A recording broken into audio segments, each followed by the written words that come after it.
그 교회가 해야 할 세 가지 사역이라는 제목을 가지고 사도행전 강의 51번째 시간을 함께 나누고자 합니다.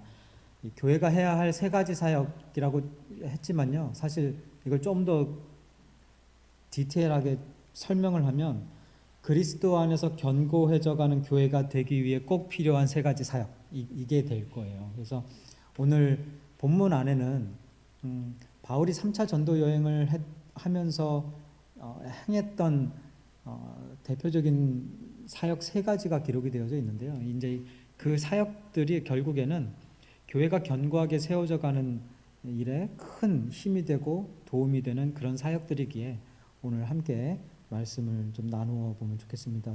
어떻게 또 그 저희 1년 동안 하나님께서 주신 비전 있잖아요. 그리스도 안에서 견고해져 가는 교회, 그 비전을 가지고 있다가 오늘 본문 말씀을 이렇게 묵상하니까 또 이게 연결이 굉장히 잘 되어져서 그래서 이렇게 전하게 되었습니다. 오늘 본문 내용도요, 그 바울의 3차 전도 여행 중에 있었던 유명한 사건 중 하나가 기록되어져 있는 곳입니다. 바울이 2차 전도 여행이 끝난 후에 한동안 안디옥으로 가서 거기서 머물다가 다시 이제 3차 전도 여행을 떠나게 되어지는데요. 근데 3차 전도 여행을 시작했던 목적이 무엇이었는지 혹시 기억하십니까? 2차 전도 여행을 다니면서 세웠던 교회들을 다시 되돌아보면서 그 교회들을 견고하게 세우고 그 신앙을 다지고 또 교회들에게 어떤 유익을 주기 위해서 그 다시 한번 그 순회하는 그런 일을 목적을 가지고 복음 사역의 열매를 맺고자 3차 전도 여행을 떠나게 되어졌던 거고요. 오늘 본문 1절 맨 앞부분에 보면 소요가 그침에라는 말이 나오는데요. 그 소요가 그침에의 그 사건은 오늘 본문이 20장이죠. 19장에 나타난 사건을 의미합니다. 19장은 에베소에서 있었던 사건이 기록되어져 있는데요. 에베소에서 바울이 이제 말씀 선포와 전도 사역을 막 이렇게 열심히 하는 가운데 자신의 수입에 큰 피해를 보게 된 사람이 있었죠. 은장색 데메드리오, 기억나시죠? 좀 오래됐는데요. 그가 이제 불만을 품고 사람들을 선동해서 바울과 그의 일행들을 이제 핍박하는 그런 사건이 기록되어져 있어요. 그게 19장 마지막 부분에 이렇게 기록되어져 있습니다. 그래서 그 연결선상에서 이제 오늘 본문이 이어지고 있는데요. 에베소에서의 그 큰 환난 가운데에서도 전도 사역을 포기하지 않았던 바울이 제자들과 작별한 후에 좀 복잡해요. 마게도냐로 갔다가 그곳에 있던 제자들을 권면하고 헬라에서 석 달 동안 머물게 됩니다. 여기서 말하는 헬라는 고린도를 의미하는 거고요. 그리고 헬라에서 배를 타고 수리아로 가려고 했는데 유대인들이 바울을 죽이려고 음모를 꾸미고 있다는 것을 알아차려서 그 배를 타지 않고 방향을 틉니다. 계획을 바꿔요. 그래서 빌립보에서 배를 타고 드로아로 가게 되어집니다. 이 내용이 이제 1절부터 6절까지의 내용을 제가 요약해서 정리해 드린 건데요. 그 중에 이제 동역자들도 미리 갔던 동역자들, 드로아에 갔던 동역자들도 만나게 되고 뭐 이런 사건들이 기록되어져 있어요. 이 바울이 3차 전도 여행을 하는 이 과정 속에서 했던 사역 중 꼭 빠지지 않고 했던 사역 중 하나가 권면 사역이었어요. 1절과 2절 보겠습니다. 소요가 그침에, 에베소 사건 이야기죠. 바울은 제자들을 불러 권한 후에 작별하고 떠나 마게도냐로 가니라.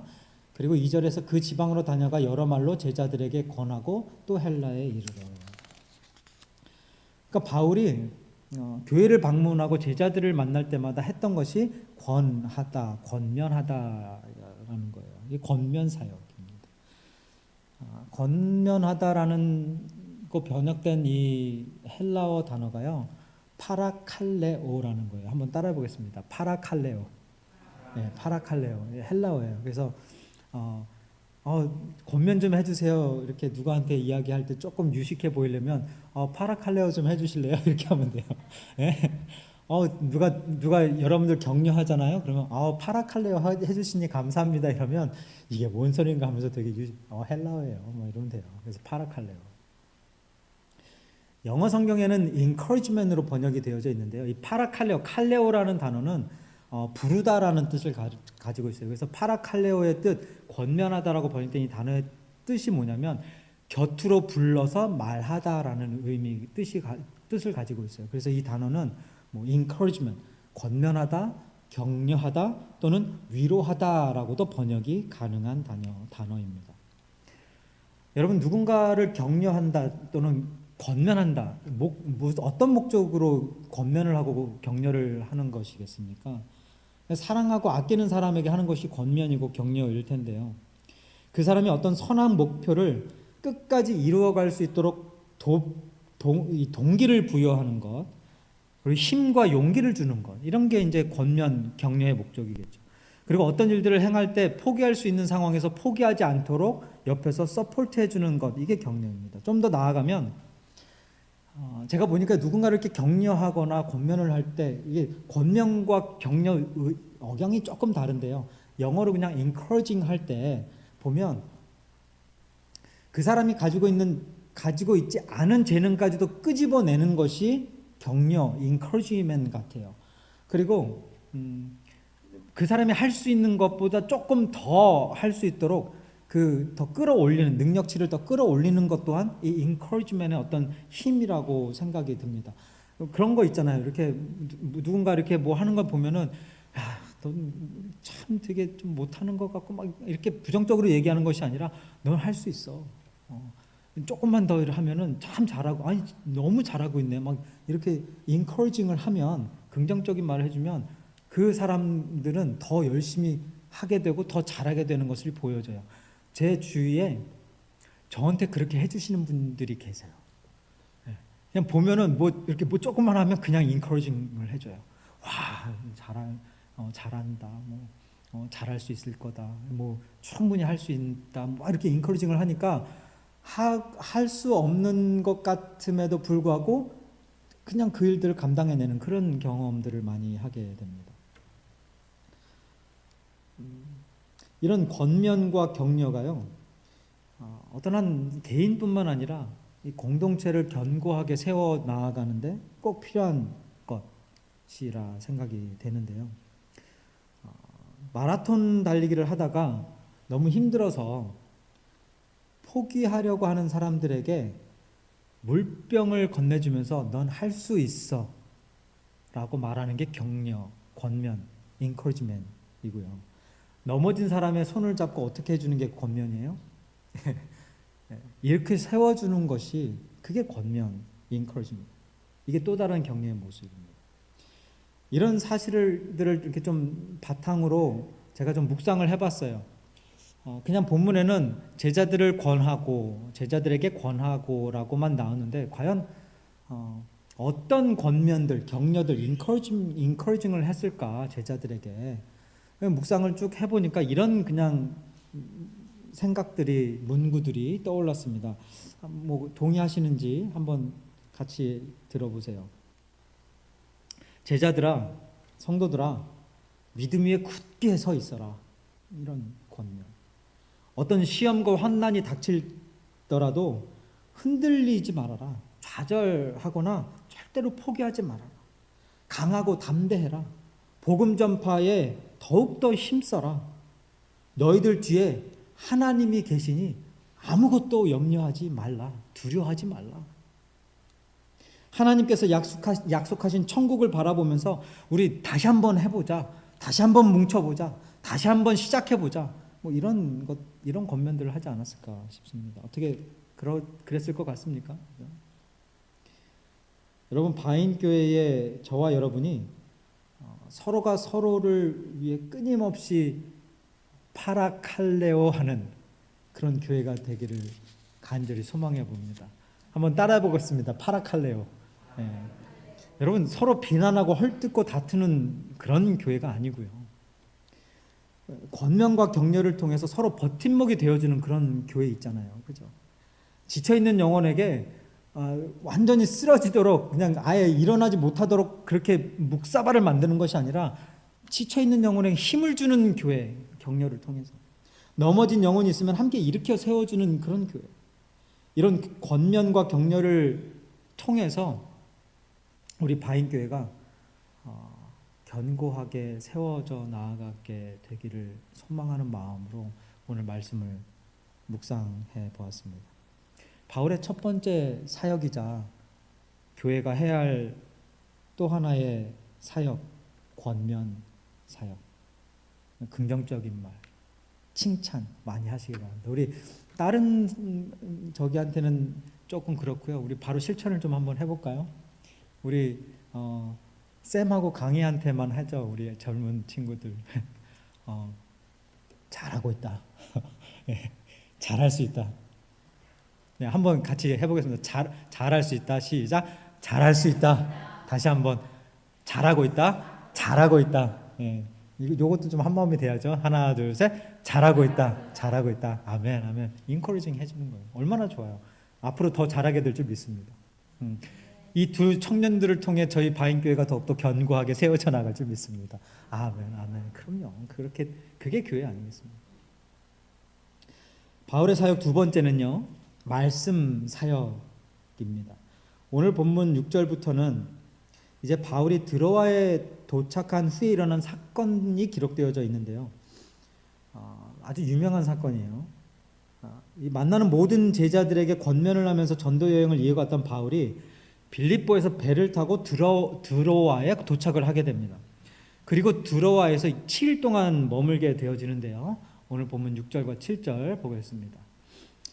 함께 봉독하겠습니다. 우리는 무교절 후에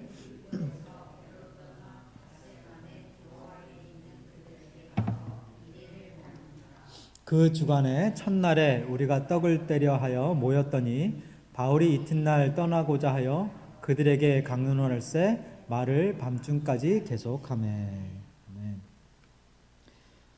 바울에게 있어서 이 드로아라는 곳은 아주 특별한 의미가 담겨져 있는 곳입니다. 아주 특별한 체험을 했던 곳인데요. 어떤 곳이었는지 혹시 기억하십니까? 좀 오래됐는데요. 사도행전 16장을 한번 오랜만에 가보도록 하겠습니다. 성령이 아시아에서 말씀을 전하지 못하게 하시거늘 그들이 부르기아와 갈라디아 땅으로 다녀가 무시아 앞에 이르러 비두니아로 가고자 애쓰되 예수의 영이 허락하지 아니하시는지라. 8절에요. 무시아를 지나 어디로 갔어요? 드로아로 내려갔는데 거기서 무슨 일이 있었습니까? 밤에 환상이 바울에게 보이니 마게도냐 사람 하나가 서서 그에게 청하여 이르되 마게도냐로 건너와서 우리를 도우라 하거든요. 드로아가 바울에게 어떤 곳이었어요? 마게도냐 환상을 보게 한 곳이었어요. 그러니까 성령님의 강권적인 인도하심을 절실하게 경험한 곳이 드로아였다라는 거예요. 그러니까 바울에게 있어서 드로아는 남다른 어떤 의미가 부여되어진 그런 도시였어요. 그런 장소였고요. 그곳에 있는 성도들도 이 바울에게는 남다른 어떤 의미가 담겨져 있습니다. 그래서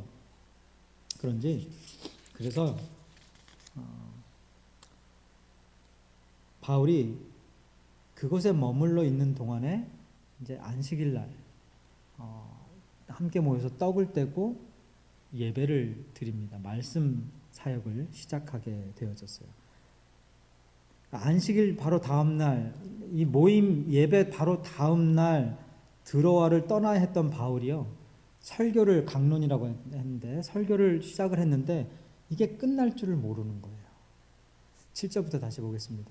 그 주간의 첫날에 우리가 떡을 떼려 하여 모였더니 바울이 이튿날 떠나고자 하여 그들에게 강론할세 말을 밤중까지 계속하며. 언제까지요? 밤중까지 계속하며 우리가 모인 윗다락에 등불을 많이 켰는데 유두고라는 청년이 창에 걸터 앉아 있다가 깊이 졸더니 바울의 강론하기를 더 오래 하매. 아까도 이 구절 읽을 때 누군가가 생각이 났는데 쳐다보시는 걸 봤는데 누군지는 보지 않겠습니다. 제가 여러분, 보통 다음 날 어떤 먼 길을 떠날 일정이 잡혀져 있으면 설교는 좀 짧게 하고 일찍 집에 가서 푹 쉬어야 하는 게 정상 아닙니까? 성도님들도 좀 쉬어야 될 거 아니에요, 그렇죠? 근데 바울이 그렇게 할 수 없었어요. 왜 그랬습니까? 바로 다음 날 그들을 떠나야 한다는 생각에 바울이 자기가 가지고 있는 모든 하나님의 말씀, 하나님의 그 경험, 하나님을 통해 경험한 은혜, 간증들 이런 것들을 그냥 다 쏟아내고 싶었던 거예요. 그러니까 들어와 있는 성도들을 너무 사랑하고 너무 아끼니까 그 설교를 끊을 수가 없는 거예요. 그냥 집에 가서 쉴 수가 없는 거예요. 내일 또 한 번의 기회가 있으면 모르겠는데 내일 이곳을 떠나야 되니까 오늘 마지막이라는 생각에 말씀을 스탑할 수가 없었던 겁니다. 설교가 밤중까지 이어졌고요. 7절. 그리고 강론이 더 오래되어졌고 9절. 결국에 언제까지 했냐면요. 11절 잠깐 보겠습니다. 돌아가 떡을 떼어 먹고 오랫동안 곧 날이 새기까지 이야기하고 떠나니라. 할렐루야. 예. 바인교회가 지금 예배를 시작을 했는데 오늘이 마지막 날처럼 여기게 되어진 조 목사가 다음 날 내일 아침까지 설교를 한다고 생각해 보세요. 좋으시겠습니까? 나쁘시겠습니까? 좋습니다. 할렐루야. 네, 좋아해야 되죠. 네. 감사합니다. 네. 근데 제가 밤까지는 세본 적이 없지만 이런 비슷한 일을 경험한 적이 있어요. 아마 여러 번 말씀드렸을 거예요. 라플린 지역의 그 중고 대학 청년부 한어권 영어권 한 10대 명 정도 같이 여름 수련회를 갔는데요.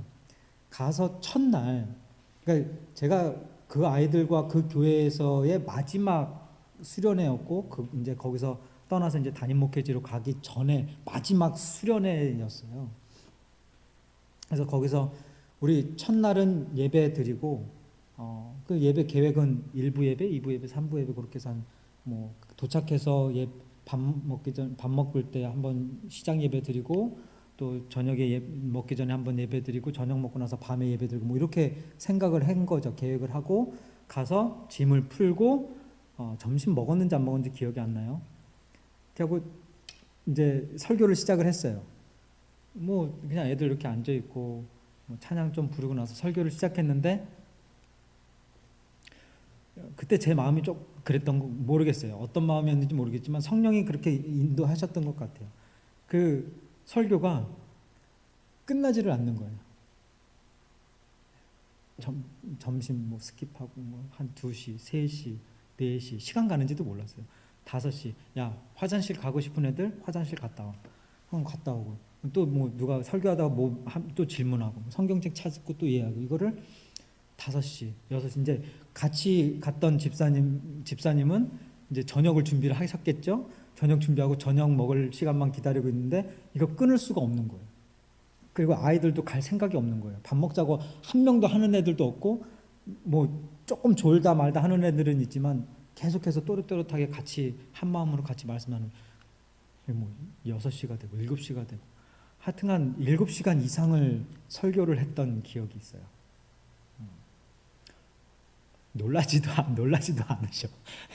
하도 많이 들어서 그래요. 제가 많이 얘기했어요, 이거. 감동도 없으시고 놀라지도 않으시고 주여. 저희 한번 수련회 가서 7시간 설교의 성령 충만함을 경험하게 되시길 바랍니다. 바울은 더 했던 것 같아요. 제가 그 아이들에게 가지고 있었던 그 마음보다 더 했던 것 같아요. 쉬지 못했고 스탑할 수 없었습니다. 그런 말씀 선포 사역 얼마나 중요한 사역인지 몰라요. 어제 세례교육 우리 아이들과 했다고 그랬잖아요. 2-3시간 아이들 10분 20분 있기도 힘든데 하나님이 정말 인도하시는 거를 절실히 느껴요. 정말 절실히 느껴요. 거의 다 PK예요. 어떻게 보니까 그죠? 다 뭐 데니얼, 아일린 뭐 이렇게 그리고 우리 페이스도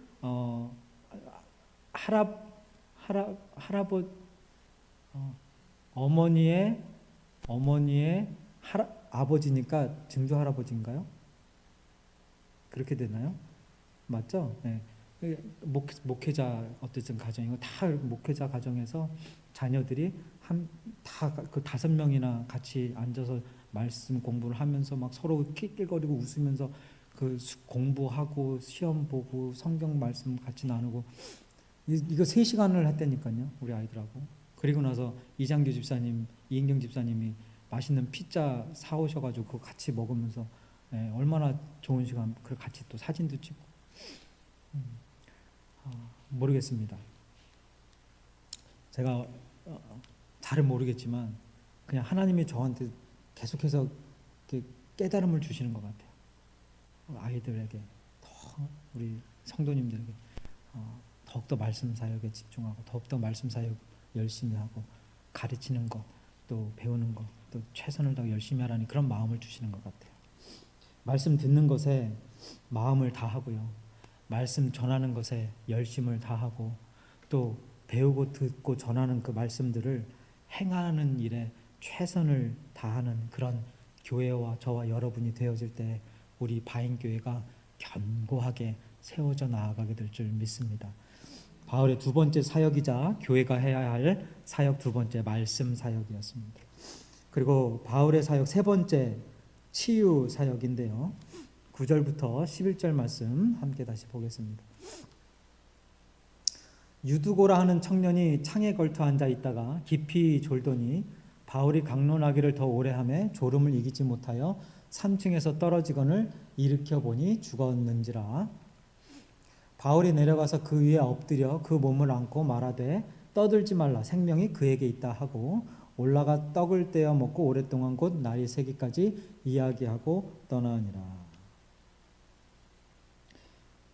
바울의 설교가 길어지니까 창가에 걸터 앉아 있던 청년 유두고라는 친구가 졸다가 그만 3층에서 떨어져 죽게 됩니다. 설교 듣다가 졸면 어떻게 될 수도 있다고요? 죽을 수도 있어요. 졸지 않게 되시기를 바랍니다. 잘못하면 간다니까요. 바로 천국으로 가는 거예요. 그러지 마시기 바라요. 여러분, 또 이 본문에서 참 재밌는 게 그게 1층도 아니고 3층 그 창가에 걸터 앉아, 물론 사람들이 많았기 때문에 그럴 수도 있겠지만 거기 걸터 앉아서 졸면서 있는 것도 참 아이러니하고, 그런 그 모습들, 그런 위험천만한 그런 아슬아슬한 상황을 보고 있으면서도 그냥 가만히 있었던 주위 사람들도 아이러니하고, 또 더 웃긴 거는 청년이 떨어져 죽었어요. 근데 바울이 가가지고 이렇게 좀 이따 얘기하겠지만은 그 위에 올라가서 이제 그게 어떤 그 당시에 또 구약에서도 나오는 그런 행동인데요. 죽은 아이를 이제 살리는 행동이었어요. 그렇게 해서 이 아이가 생명이 있다 이야기하고, 그러면 이제 끝나야죠. 여기가 하나님께서 주신 사인이다 하고 말씀 그만하고 이 아이 데려다가 이제 기도해주고 잘 케어해주고, 자 여러분 우리 아이들을 위해서 함께 기도합시다 하고 축도로 끝내야죠. 그죠? 근데 바울이 되게 웃겨요. 떨어지니까 막 난리가 난 거 아니에요. 그래서 설교하다 말고 내려갔어요. 가서 보니까 애가 죽어 있어. 그래서 이게 누가가 기록한 거거든요. 누가가 누구죠? 뭐 하는 사람이었습니까? 의사잖아요. 여기 보면 죽었는지라 확실하게 죽은 거예요. 죽은 거를 확인한 거예요. 그러면은 이렇게 내려가서 어떻게 살려고 그렇게 했어야 되는데, 살리고 나서 그냥 내버려 두고요. 거기다가 그냥 내버려 두고, 야 떠들지 말라, 걱정하지 말라, 생명이 그에게 있다, 살아났다, 이 얘기야. 내가 살렸다, 하나님이 살렸다.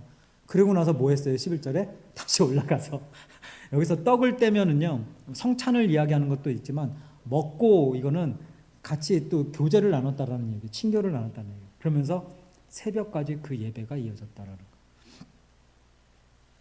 거. 안 재밌으세요? 저는 바울의 이런 모습을 보면 얼마나 재밌는지. 성경에서 이런 스토리, 이런 인물들 많이 등장을 하는데요. 여러분, 유두고의 이 죽음이 그리고 바울이 했던 이런 어떤 행동들이 이 바울의 어떤 사역에, 그리고 이 드로아 교회의 어떤 사역에 미칠 영향이 어떨까 한번 고민해 보았습니다. 이런 거예요. 우스갯소리로 이야기했지만, 그리고 일어나지도 않을 일이지만, 제가 설교하는 중에 누가 졸다가 이렇게 꼭 떨어져가지고 교회 크게 다치거나 죽었다고 생각해봐요. 제가 설교를 길게 해서. 그러면 그 일들이 이렇게 여기저기 다 그 소문이 퍼지게 되어졌을 때 저희 바인교회의 사역이나 조목사의 앞으로 이 말씀 사역 이거 어떻게 되겠습니까? 어떤 영향이 있겠습니까? 유두고를 원망하는 일들이 사람들도 있겠죠. 왜 하필 하고 많은 것 중에 위험하기 짝이 없는 창틀에 걸터 앉아서 설교를 듣다가 그렇게 죽어? 이렇게 원망하는 사람들도 있을 거예요. 또 주위 사람들을 원망하는 사람들도 있을 겁니다. 그죠? 아니 옆에 있었던 어른들은 뭐 하고 있었던 거야? 위험한 곳에 앉아서 졸고 있는 저 청년 내리던지 뭐 조심을 시키던지 꼭 잡고 있었어야지. 그냥 내버려 두니까 저런 일들이 벌어졌죠. 주위 사람들을 원망하는 사람들도 있을 거예요. 또 바울을 원망하는 사람들도 분명히 있을 것입니다. 그죠? 그냥 아이가 죽었다면 바울의 설교가 너무 길어서 유두고가 죽었다는 거예요. 아니 좀 적당히 해야지. 설교도 어느 정도껏 해야지. 계속 길게 하니까 애가 피곤해서 졸고 있다가 죽는 거 아니야. 그리고 하나님을 원망하는 사람들도 있었겠죠. 졸음과 싸우면서까지 예배와 말씀을 열심히 듣는 신실한 청년을 하나님이 그냥 죽게 내버려뒀다라는 겁니다. 이렇게 하나님 원망하는 사람도 있을 거예요. 자, 예배 도중에 벌어진 청년의 갑작스런 이런 죽음과 원망 뒤섞여 있는 교회. 바울의 앞으로의 사역이 어떻게 되겠습니까? 그리고 교회의 사역은 또 어떻게 되겠습니까? 저 같으면 만약에 그런 일이 저한테 벌어졌다면 저는 두려워서라도 앞으로 더 이상 설교를 못할 것 같아요. 트라우마 때문에. 뭐 전도는 둘째치고요. 교회가 뭐 사람들이 두려워서 떠나지 않으면 다행이겠죠. 그렇죠? 근데 이런 최악의 결과를 가져다 줄 수 있었던 유두고의 이 죽음 사건이 바울의 치유 사역을 통해서 최악의 결과에서 최고의 결과를 가져다 주게 되어집니다. 그러니까 모두가 유두고의 갑작스런 죽음에 놀라서 어찌할 바를 모르고 있을 때 바울이 죽은 유두고 위에 엎드려서 유두고의 몸을 안고 이렇게 말합니다. 떠들지 말라, 생명이 그에게 있다. 치유 사역이었어요. 성경에 보면 이런 비슷한 사건들이 여러 나오죠. 그렇죠? 엘리야가 사르밧 과부의 아들을 살릴 때에도 비슷한 일을 했고요. 엘리사가 수넴 여인의 죽은 아들을 살릴 때도 비슷한 행동을 했습니다. 그리고 죽은 야이로의 딸을 살렸던 예수님도 비슷한 말을 했죠. 이 아이가 죽은 게 아니라 잔다. 이렇게 하면서 살렸어요. 여러분, 우리가 물론 엘리야나 엘리사나 예수님 또는 바울 같이 진짜로 죽은 사람을 살리는 그런 기적은 행하지 못할 겁니다. 저는 사실 이런 말씀 드려도 될지 모르겠지만요, 어렵게 죽었는데 그 사람을 또 살리는 그런 능력이 저에게 없는 게 얼마나 감사한지 몰라요.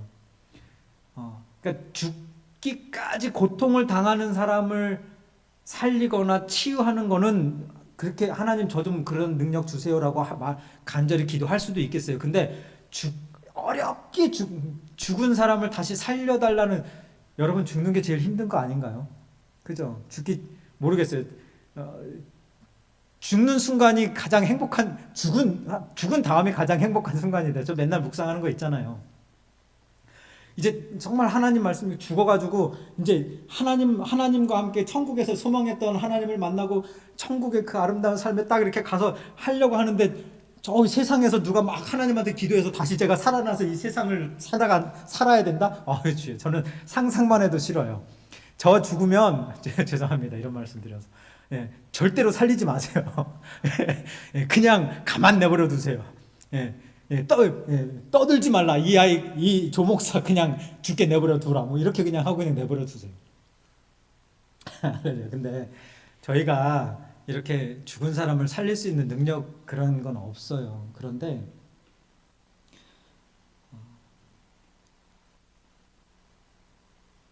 최소한 하나님의 생명의 말씀을 전하면서 예수 그리스도를 전하면서 죽었던 영혼 또는 잠자고 있던 영혼들을 살리는 그런 치유 사역은 할 수 있지 않습니까? 그 치유 사역이 뭐예요? 복음 전파 사역, 영혼 구원 사역이에요. 우리에게 이 육체적 육체로 죽었던 사람을 살릴 능력은 없지만 하나님이 우리들에게 확실하게 주신 능력 하나가 있어요. 생명, 영혼을 살리는 능력은 주셨어요. 뭐를 통해서요? 말씀, 복음, 예수님을 통해서. 그게 치유 사역 아니겠어요? 바울의 이 치유 사역이 최고의 결과를 만들어 놓았던 것이고요. 위기의 순간을 위로의 순간으로 바꿔 놓았어요. 오늘 12절 같이 함께 마지막으로 봉독하겠습니다. 시작. 사람들이 살아난 청년을 데리고 가서 적지 않게 위로를 받았더라. 이제 말씀 마무리 지을 텐데요. 여러분 여기서 사실 오늘 본문 이 전체적인 내용은 이 위로라는 이 단어, 그러니까 시작과 끝을 장식하고 있는 그런 스토리예요. 여기서 위로를 받았다라고 번역된 이 위로라는 단어, 헬라어 단어가 무엇인지 맞춰보세요. 조금 전에 이야기했었는데 1절과 2절에서 권하여라는 단어 있었죠. 파라칼레오, 그거와 동일한 단어예요. 그러니까 여기서 위로를 받았더라가 죽은 아이가 살아난 걸 보고 격려를 받았더라, encouragement을 받았더라, 이 말이에요. 이 뜻이에요. 그러니까 아까 말씀드렸지만 우리가 이 바인교회가 그리스도 안에서 견고하게 세워져가는 그런 일들을 행할 때 꼭 필요한 사역이 무슨 사역입니까? 뭐 말씀 사역도 당연히 말씀 사역을 통해서고 또 권면 사역인데 결국에는 이 영혼을 살리는 영혼 구원 사역을 통해, 그 치유 사역을 통해 우리 모두가 이 encouraging을 받을 때 아니겠습니까? 놀라운 일이에요. 이 권면 사역, 파라칼레오 사역. 그래서 오늘 사실 이 설교 제목이 이 권면 사역, 파라칼레오, 이걸로 해도 전혀 손색이 없는 그런 내용입니다. 바울의 세 번째 사역이자 교회가 해야 할 사역, 세 번째 치유 사역. 여러분 오늘 우리가 바울의 3차 전도 여행에 기록되어져 있는 본문을 통해서 바울이 행했던 세 가지 사역을 함께 보았습니다. 권면 사역, 말씀 사역, 치유 사역. 2025년 올 한 해 그리고 주님 오시는 그날까지 저와 여러분이 한마음 한뜻으로 이 세 가지 사역들을 열심히 함께 해 나아가면서 우리 바인교회를 그리스도 안에서 견고하게 세워져 나아가시는 하나님의 임재하심, 하나님의 그 능력, 하나님의 살아계심을 충만히 경험하게 되는 저와 여러분이 되시기를 주님의 이름으로 축원드립니다. 기도하겠습니다. 하나님, 저희 바인교회도 바울처럼 이 세 가지 사역 충실히 그리고 충분히 감당할 수 있도록 능력을 허락하여 주옵소서. 권면 끊이지 않게 하시고 말씀 끊어지지 아니하게 하시고 또 치유 사역 또한, 영혼 구원 사역 또한 저희들 포기하지 아니하고 계속해서 끊임없이 최선을 다해 행해 나아갈 수 있도록 하나님 우리 바인교회를 지켜 주옵소서. 감사드리며 예수님의 이름으로 기도드립니다. 아멘. 우리 다 같이 일어나셔서 마지막 찬양 부르고